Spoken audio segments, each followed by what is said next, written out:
শরৎকালে যেমন শারদীয়া দুর্গাপুজো হয়, ঠিক তেমনই চৈত্র মাসে বসন্তকালে হয় বাসন্তী পূজা।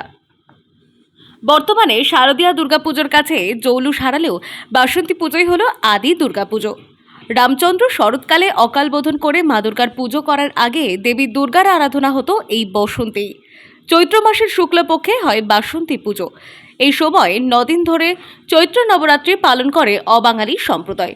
এবছর আগামী 3রা এপ্রিল রয়েছে বাসন্তী পুজোর ষষ্ঠী, তাই কুমারটুলিতে জোর কদমে চলছে শেষ মুহূর্তের ফিনিশিং টাচ। বৃহস্পতিবার বাসন্তী পূজা, আর বাসন্তী পূজা মানে কুমারটুলি শিল্পীদের কাছে এক অন্য আবেগ। কারণ দুর্গাপুজোর উৎসবে তাদের আনন্দ করার জায়গা থাকে না, কিন্তু বাসন্তী পূজা আসতেই মানুষের মনে ফের বসন্তের ছোঁয়ায় যেন অন্য মাত্রা এনে দেয়। আর তাই এখন কুমারটুলিতে চলছে শেষ পর্যায়ের বাসন্তী প্রতিমা গড়ার কাজ। এখন চলছে মূর্তিতে শাড়ি বা অন্যান্য গয়না পরানোর কাজ। হ্যাঁ, আমাদের অ্যাকচুয়ালি মোটামুটি 1 মাস হলো কাজ শুরু হয়ে গেছে অলরেডি।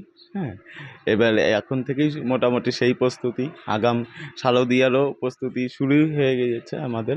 হ্যাঁ, আর বাসন্তী দুর্গার মোটামুটি 20-25 দিন হলো কাজ চলছে। প্ল্যানিং অনেক আগে থেকেই চলছে বাকিগুলোরও। হ্যাঁ, আর অলরেডি মোটামুটি বাঁশ, কাঠ, বাঁশ, সুতলি সব আনা হয়েই গিয়েছে। হ্যাঁ, যেটা শারদীয়ার কথা বলছি, যেটা বললেন, হ্যাঁ সেটা চলছে অনেক আগে থেকে প্ল্যানিং। তো এর মধ্যেই শুরু হয়ে যাবে। বাসন্তী মূর্তি বেশি হয় না। হ্যাঁ, তো আমার 2টো আছে। না না না মানে আমাদের মোটামুটি এইভাবেই চলতো, যে কটা পুজো হতো হ্যাঁ সেভাবেই চলছে। শিলিগুড়ি থেকে অনিন্দ বসাকের রিপোর্ট, টাইমলেস ডেপিকশন নিউজ।